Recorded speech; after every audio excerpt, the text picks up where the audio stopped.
Hello, welcome to my channel and welcome to my website. My name is Daryl and this is Programming in Any Language. The website is www.black-duck.com. It's where you'll find all my videos organized in logical order. You can begin with the basics and then move on to the advanced concepts. You can also start with the speed track and build an application from scratch, which should pique your curiosity with a desire to learn more. And now, the code. Race results is pretty easy. You're just reading the data in the same order that you wrote the data earlier. You read in the track information and then use a loop to read in all the drivers and their average speeds. Here we go. Okay, it's time to program the race results. There's really not too much to do here. We're talking about writing the routine for the clear button and writing a routine for the load race data. That's really all we have to do. The rest of the stuff is all going to be display stuff that's sitting in here. So that's all we really need to do. Clear it, load it. So I think the thing to do first is probably code our load race data piece. So that's what we're going to do first. So we'll jump into here and we have this thing named. We've named it button load race data. So we'll double click on it and create an event. There's our event right there. So what do we want to do? Well, we already have our system I/O on top, so we're fine there. So we're going to need a system reader, and basically we're going to open the file. So we'll start with a try, and we'll set up our catch here and put it in place.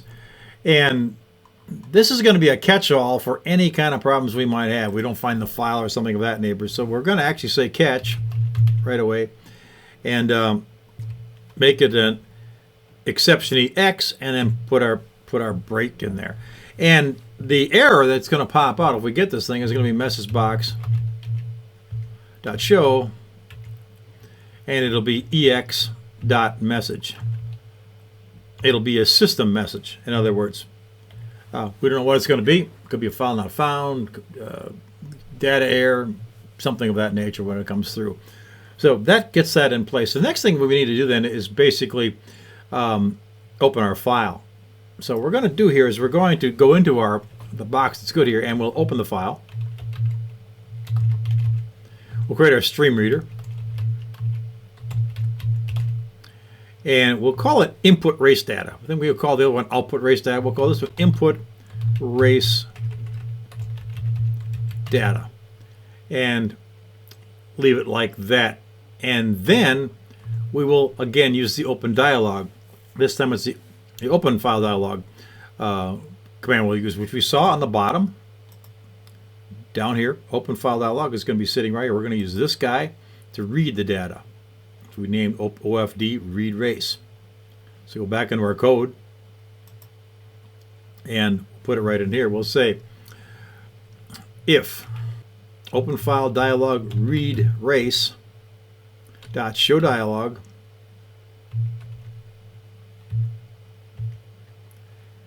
is equal to dialog OK. In other words, everything was fine, the file was found, we're in good shape. We can go ahead and create this block of good stuff. If it's not, we have ourselves another if statement down here, or an else statement.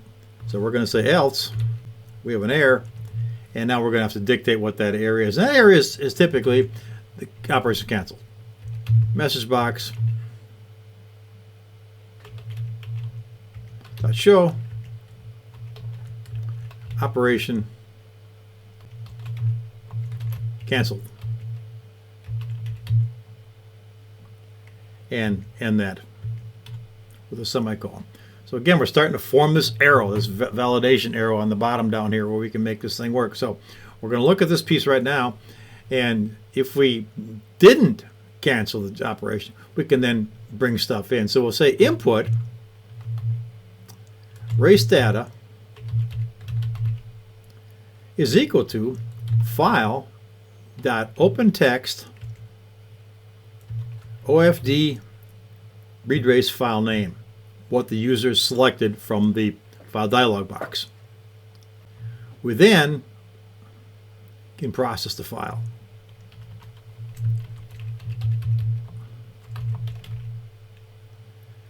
And we're going to do that by bringing in the track information. If you remember,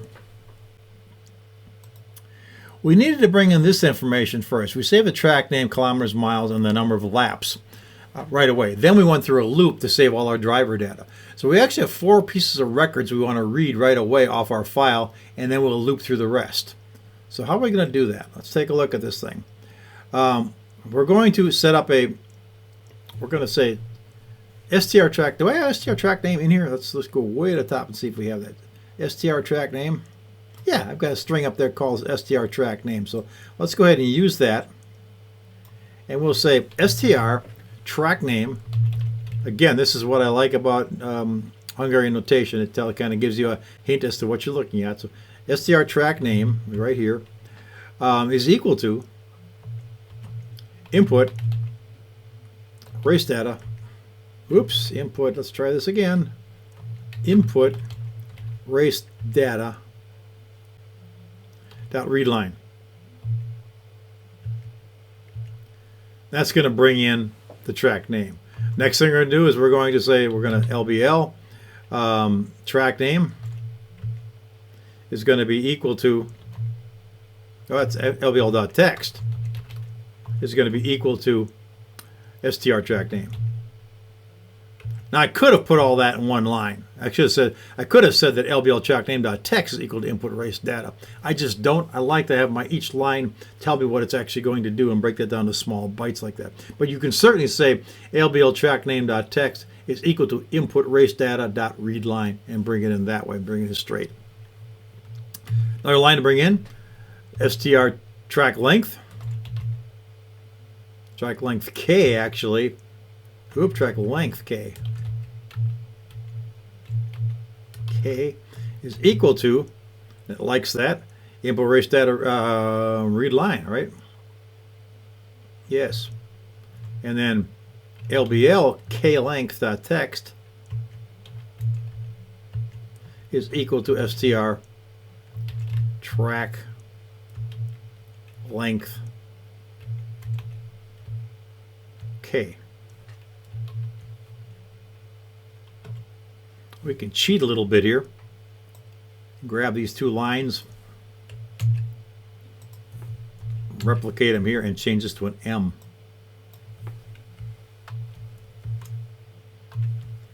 And M length. And an M. That takes care of our length. The only thing we need now is the number of laps. So str number of laps is going to be equal to input race data.read line. We're going to read that piece right now, and then we're going to put it out there as LBL number of laps dot text is equal to str number of laps semicolon. Now we're going to get the driver data.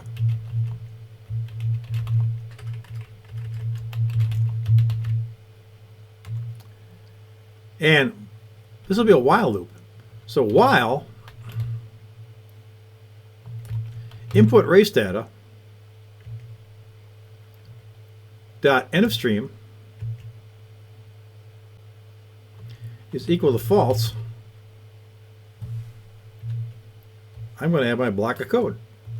My block of code is going to simply do str driver is equal to input race data read line. That brings it in. LBX driver dot items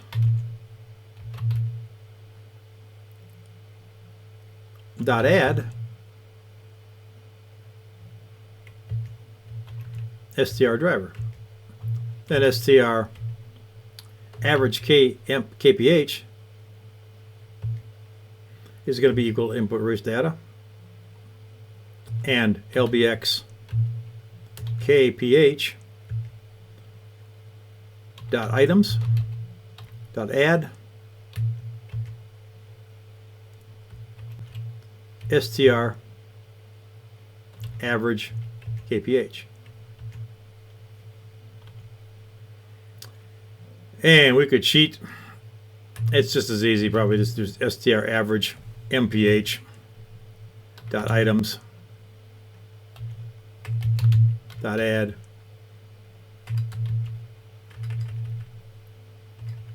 items dot add. Now strmph is equal to input race data. You get screwed up sometimes when you're doing this kind of stuff. Then lbx mph dot items dot add str average mph, and that does that. That puts everything in place here. Now what we need to do is simply close the file.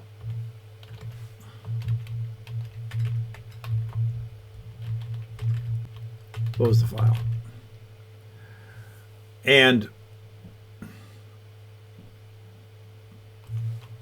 input race data.close. And that's all we need to do. So that is going to work. We would test this right now, but I think it's going to be very easy to simply do the clear button at the same time right now. So we're going to go ahead and do that. We'll double click on this guy. And the clear button is simply going to be written like this. Clear race display screen, and LBL track name dot text is equal to quote quote LBL K length dot text is equal to quote LBL M length dot text is equal to quote quote semicolon, and LBL number of laps dot text is equal to quote quote, and then we'll just have to clear off the 3 list boxes. So LBX driver dot items dot clear, LBX KPH dot items dot clear, and LBX MPH dot items dot clear. Oops. Wasn't cooperating, quite frankly. Do a quick save. Let's look at our program. Let's load race data. We click on this. It gives the user the opportunity to select the file. Now, we created some of these files. This was a real simple test file we did before. Test 1 of 2 exit, and we open on this thing, it'll grab it. And well, it cannot be null. We have some problem here. So we've got something going on here. But we brought in MyTrack 134 Daffy, but it didn't bring in the MPH. Interesting why I did that. Let's go ahead and clear it. Clearing works right. Let's load race data. Let's do some of that regular race data, this test race data right here, and see what happens there. That worked. Okay, I think the problem is we had 0 in MPH in this thing, so we do have a slight problem with that. But we are bringing in. Oh, wait a minute. No, it's not. It's not bringing in our data right here. So let's take a look at our data field and see what we've actually got going on here. If I go to this program, actually I'm going to my file, which is out of my local drive, and we're looking at, we call it garbage. I think we call it the garbage folder. Yeah, here it is, test race data. Test race data is looking like this. So MyTrack, the 3 of the 48 coming in just fine. Daffy's coming in 144, but it's not bringing in this one right here, the miles per hour. That's interesting. Then it's bringing Tweety this. It's not bringing in the miles per hour. So we have a problem in how it's actually writing the data. That's what it looks like to me. So let's go ahead and double check that and see what's happening here. We'll need to go back to our other screen.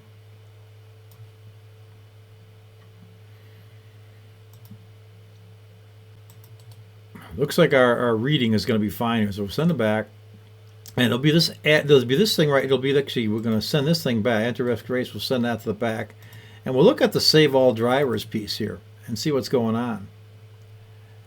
When we start looking at this thing here's our output race data. It's writing those 4 lines of code we need, the track name, all that kind of stuff. Then it's bringing in the index, and it's bringing in string driver, right line, right line, right. Oh, here's the problem. I don't have a right line here. I'm actually taking, yeah, instead of LPH, we did this string driver race. For some reason, I got this thing screwed up. So string driver record, output record, then LBX. String driver output LBX. We started it, and we never finished it. We need to finish this thing. So we're going to have an output race data. Oops, let's go back. Let's try this again. Output race data, right line, str driver. That's going to put our M stuff in there just fine. Yeah, that'll do it. And so LBX driver out, LBX driver out, LBX driver. That's it. And we just missed the right line here, so we weren't writing that piece of record there. Do a file save. We do a start. And let's try this from scratch. Do our data entry. Put in our track name. We'll make a brand new file here. We'll call this my finished track, and we'll give it about let's give it some real numbers on this thing, on the actual track here, and let's call this we'll use the Bahrain numbers. 412 is the length in kilometers, 3.363 is the length in miles. We'll give it 57 laps. We'll go ahead and save that data. We'll put in our first driver, which will be Daffy Duck. He was racing for 1 hour, 35 minutes, and 45.2 seconds. Add that. Our next driver was Elmer Fudd. He was driving for 1 hour, 29 minutes, 33.33 seconds. Add that. And we have Tweety Bird. He was driving for 1 hour, 18 minutes. We had to make it longer. 45 minutes, 33 seconds. And let's get Porky Pig in here. Was driving for 1 hour, 46 minutes, 23.22 seconds. And one more for the heck of it. Let's put in Yosemite Sam. 1 hour, 50 minutes, 2 seconds. And let's go ahead here and save our data. Save all drivers. We'll call this thing finished product test.txt. Save it in our garbage file. It's done. We can enter the next race if we wanted to. We could also do this if we wanted to clear it off. It says it's right. We'll go to the race results here and see if we can bring in the data. Load the race data. Here's the finished product test data. Open it. Bring it in nicely now. There's our product. There's our names. There's our speed. We don't want to format these things down to 4-digit decimal places, but it does give their average speed in that. So that's how our product looks right now. So we did it. We got it done. Maybe we'll do a little testing on this. Maybe format how we like it. If you wanted to, you could start adjusting your screen, do different things to tweak it, make it look better, make it more presentable. But the functionality is there now, so it actually is working. That's all we need to do. We'll close it off. We're good to go here. Surprise, surprise, surprise. That's the interesting thing about file processing. We never caught the fact that we forgot a line of code when we were writing the data. A close line-for-line examination of that code would probably have shown that to us. But when we really need the data, our error really stuck out like a sore thumb. But that's good. That's part of testing. And now we have a working program. But we're not actually done. We need to do worst-case testing. What's that? I'll show you in the next video. See you next time. Thanks for watching. And don't forget to use the website for easy access to all my videos. And if you get a chance, please subscribe. That way you'll be notified when something new is available. We'll see you in the next video. Take care.